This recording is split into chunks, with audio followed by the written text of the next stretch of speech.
na fé. Então nós vimos ao longo de 13 semanas várias instruções que Paulo deu para essa igreja. Nas semanas passadas, nós estudamos conselhos que Paulo deu para os casais, para pais e filhos, para senhores e servos, patrões e servos. Mas aí na semana passada nós começamos a ver que Paulo levou agora a igreja de Éfeso a pensar numa guerra. Mas que guerra foi essa? Que guerra foi essa que Paulo levou os efésios a pensarem nela? Vamos lá para o livro de Efésios, capítulo 6.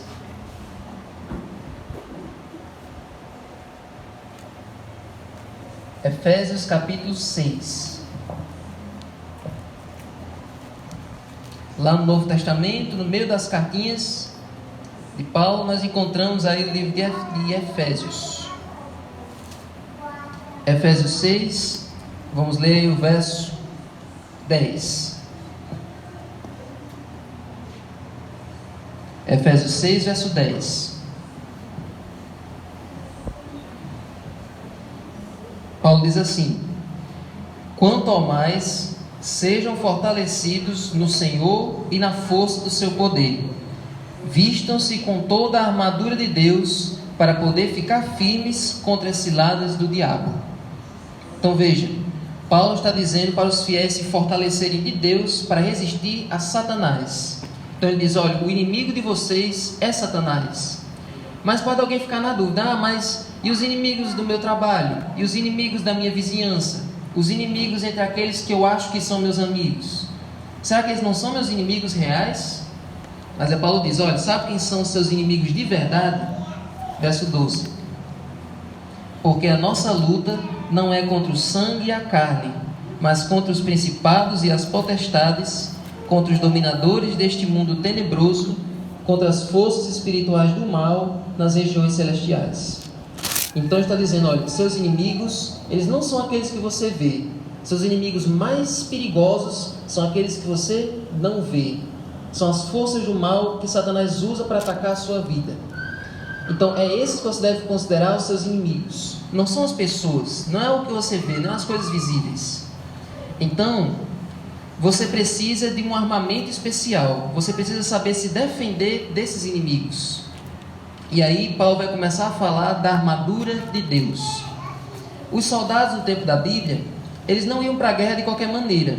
Assim como os soldados do tempo de hoje, eles precisam ir com um equipamento especial para a guerra. Então Paulo diz: olha, já que esses inimigos eles são invisíveis, você também precisa de uma armadura diferente. Não é uma armadura convencional, é uma armadura espiritual, para você se defender de Satanás. Então olha, antes da gente começar a falar da armadura, eu quero que a gente preste atenção em uma coisa que se repete ao longo de todos esses versos. E antes eu queria fazer uma pergunta.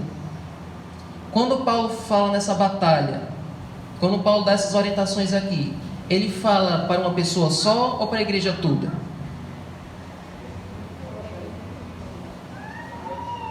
A igreja toda, né? Por que Paulo não dá essas orientações para uma pessoa só? Por que ele dá para um grupo? Por que ele não fala assim? Olha aí o verso 10. No verso 10 está assim: quanto ao mais, sejam fortalecidos. Por que ele não diz quanto ao mais, seja fortalecido? Ou vista-se, prepare-se. Por que ele não fala exclusivamente para uma pessoa só? Por que ele fala para um grupo? Quem quiser pode dizer.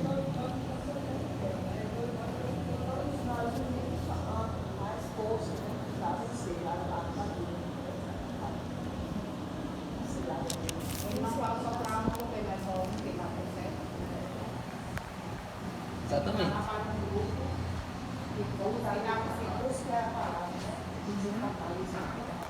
Exatamente.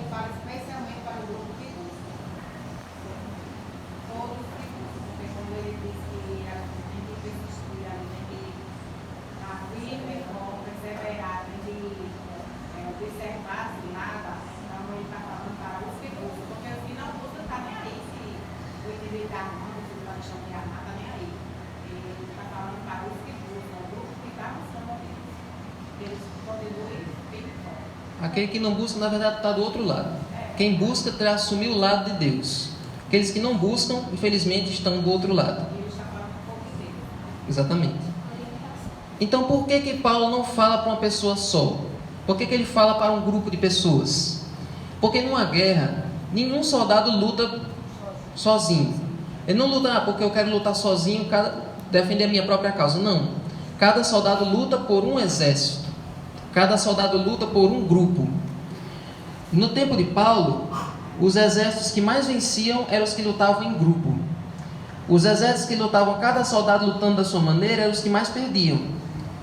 Os romanos eram um exército muito unido. Quando eles iam para a guerra e recebiam aquelas chuvas de flechas, eles se armavam com os escudos, um na frente e outro aqui na cabeça, formando uma barricada, e eles iam avançando daquele jeito como se fosse um só. E era por isso que eles derrotavam tantas e tantas nações. E as nações que eles derrotavam era o contrário. Quando vinha o ataque, todo mundo corria para um lado, todo mundo queria fazer do seu jeito e acabavam perdendo. Então, nessa guerra espiritual, você não está lutando sozinho. Amém. Você não é um soldado individual. Você faz parte de um exército. Você faz parte de um grupo. Então, aqui Paulo vai dar orientações de como nós devemos vestir a armadura de Deus. Se você estiver com alguma dificuldade, se você estiver com alguma necessidade, você pode contar com a ajuda do seu irmão. Você pode contar com a ajuda do seu companheiro de guerra. Então, Paulo está falando não para uma pessoa só. Ele está falando para a igreja toda. Por isso que ele diz: sejam fortalecidos, vistam-se com a armadura de Deus. A nossa luta, não é a sua luta, não é a minha luta. Nós todos enfrentamos o mesmo inimigo. Ou seja, a minha luta não é mais fácil do que a sua. Todos nós temos a mesma dificuldade ao lutar contra Satanás. Ah, mas aquela pessoa é muito espiritual, aquela pessoa é muito forte. Com certeza aquela pessoa, ela vai vencer com mais facilidade. Não, todos nós temos a mesma dificuldade. Por isso, todos nós devemos nos ajudar. Amém? Quem parece forte ou muito espiritual é porque passa mais tempo de joelho e buscando na palavra e negando-se a si mesmo. Ou seja, a luta, muitas vezes, não é vista pelos outros. A luta é nós contra a nossa natureza pecaminosa, que a gente só vence com o joelho no chão, de olho na palavra e negando nossas vontades pecaminosas todos os dias, né? Então existem lutas públicas, ou seja, o irmão que fica desempregado por causa do sábado, um irmão que está passando por um problema de saúde, um irmão que está sendo perseguido pela esposa ou pelo marido que não é crente, ou um filho que os pais não querem que ele continue na igreja e está. Aí quer dizer, é uma luta espiritual que a gente fica sabendo. Mas as lutas mais ferrenhas são aquelas que nós lutamos lá no pé da nossa cama, dentro do quarto, e no dia a dia, negando a nossa vontade, né? Coisas que você talvez ainda tenha vontade de fazer, ou o seu corpo pede, mas você tem que dizer não, e ali ninguém vê. E aí, quando alguém diz assim, aquela pessoa está tão forte, procure saber quantos minutos aquela pessoa passa de joelho, quantas horas a pessoa passa lendo a Bíblia, quantas vezes se ajoelha por dia, quantos nãos aquela pessoa está dizendo a si mesmo durante a semana, para que ele segure na mão de Cristo e não caia, né? Exatamente. Então todos nós temos a mesma luta. Então agora vamos conhecer qual é a armadura de Deus. Talvez vocês achem estranho essa armadura, cada peça dela, porque é uma armadura antiga, do tempo de Paulo. Mas o princípio dá para a gente entender nos dias de hoje. Para vocês terem uma visualização melhor, na própria capa da lição, já tem aí uma ilustração de como era a armadura. A capa da lição.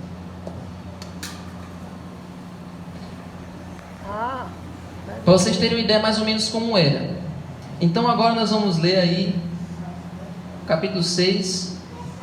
Vamos ler primeiro aí o verso 14. Efésios 6, verso 14.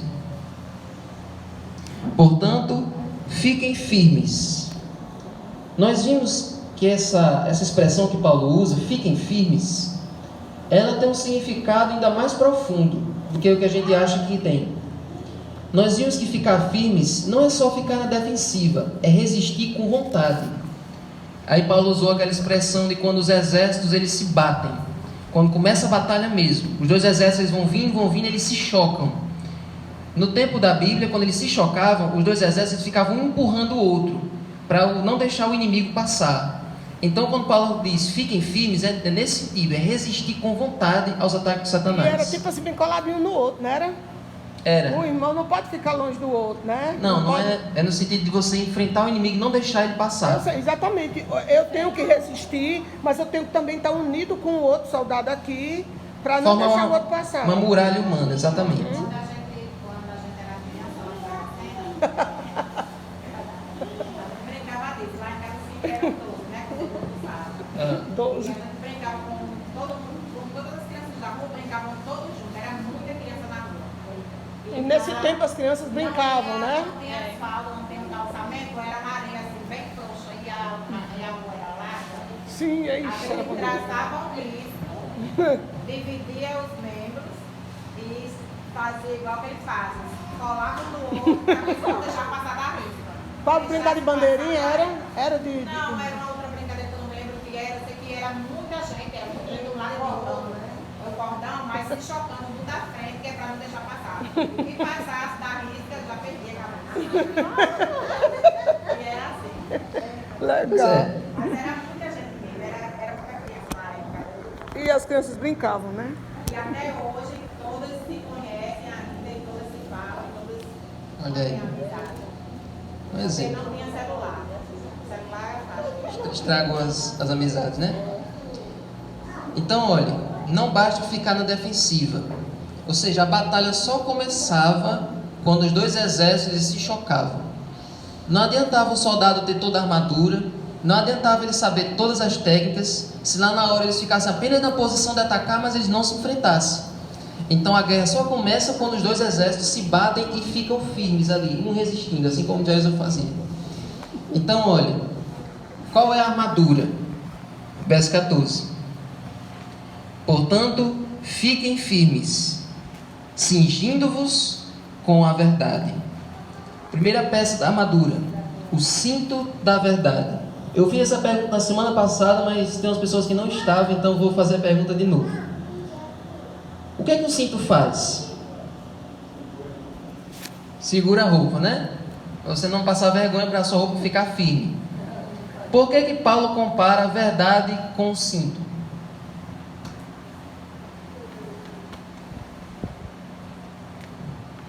Um de cada vez, como diz.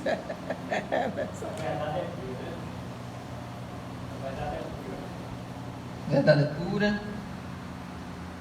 Exatamente. E a verdade esteja ao nosso redor, abraçando o nosso corpo. Exatamente. O que é que a verdade faz na vida de uma pessoa que é como se fosse um cinto? É tipo um cinto. Mandar segurança, né? Cristal e tudo. Exatamente. A verdade, ela nos passa segurança. Ela nos dá segurança. Quando a gente está seguro na verdade, a gente não cai em qualquer mentira. A gente não cai em qualquer coisa que as pessoas ensinam. As pessoas vivem com a mente assim, perturbada, porque elas vão de acordo com a opinião do que elas ouvem. Ah, mas fulaninha chegou para mim e disse isso, eu acredito nela, eu gosto dela, vou acreditar no que ela diz. Ah, eu vi isso no celular, eu vi isso lá na igreja. As pessoas vão muito pela cabeça dos outros e por isso que elas não estão seguras do que acreditam. Mas quando a gente está seguro, na verdade, é como se fosse um cinto. Aquilo protege, aquilo deixa a gente ali consolidado com aquilo que a gente acredita.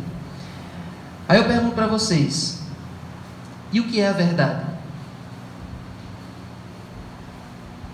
O que é a verdade? Fazer como Luiz Gonçalves. A verdade é Deus o Pai, Deus o Filho, Deus o Espírito Santo, a Bíblia e os 10 mandamentos. Dando spoiler aí.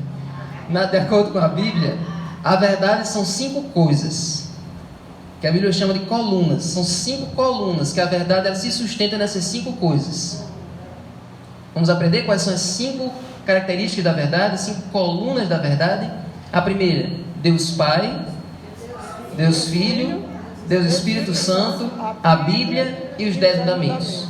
A verdade é essas 5 coisas.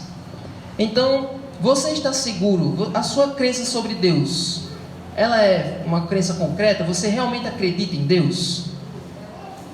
Ou você tem dúvidas sobre se Deus existe ou não? Você tem dúvidas? Mas você pode até acreditar que ele existe, mas a sua crença sobre Deus, ela é correta? Porque tem pessoas que acreditam que Deus existe, mas acham que Deus não fala com a gente, que Deus fica lá no canto dele, que Deus não se importa com o que a gente está fazendo, que ele é como aquele pai que só deu a luz e foi embora. Tem gente que pensa que Deus é assim. Tem outros que pensam que Deus fica só querendo ali, vigiando, querendo castigar você.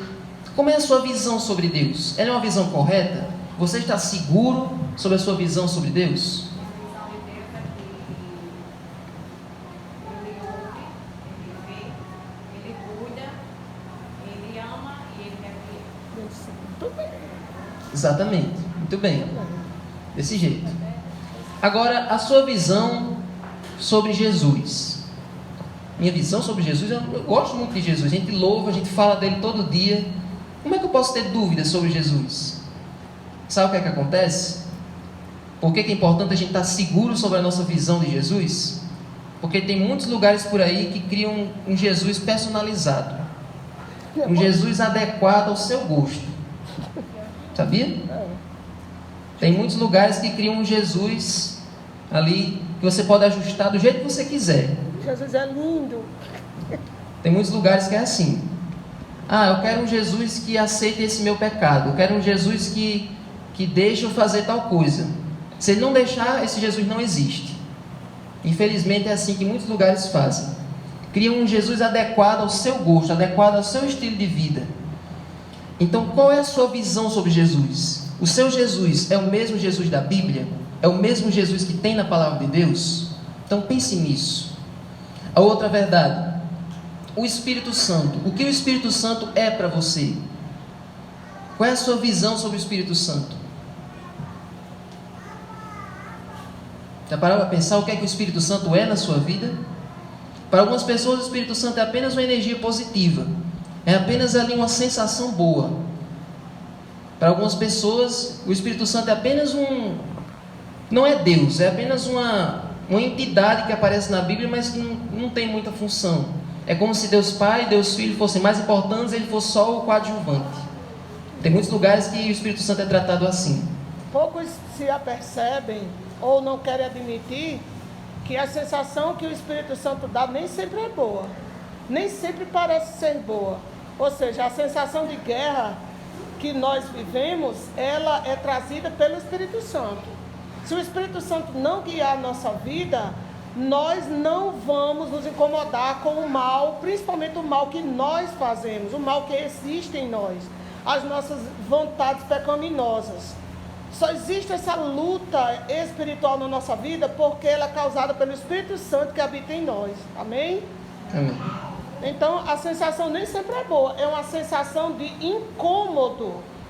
Quando nós sentimos vontade de fazer o mal, ou quando nós falamos uma palavra errada, uma palavra que na mesma hora ele nos incomoda para a gente ficar, para a gente se arrepender, para a gente ir lá pedir perdão à pessoa e a Deus. Então, as pessoas que não têm uma correta visão do Espírito Santo, elas acham que o Espírito Santo é pular, é gritar, sacudir a saia, rodar feito um peão, fazer um monte de coisas ridículas, que nunca nenhum apóstolo fez isso. Nunca nenhum apóstolo saiu gritando, pulando, rodopiando, fazendo coisas ridículas, né? Eles foram cheios do Espírito Santo. Então, nós temos que estar seguros sobre a nossa verdade, a nossa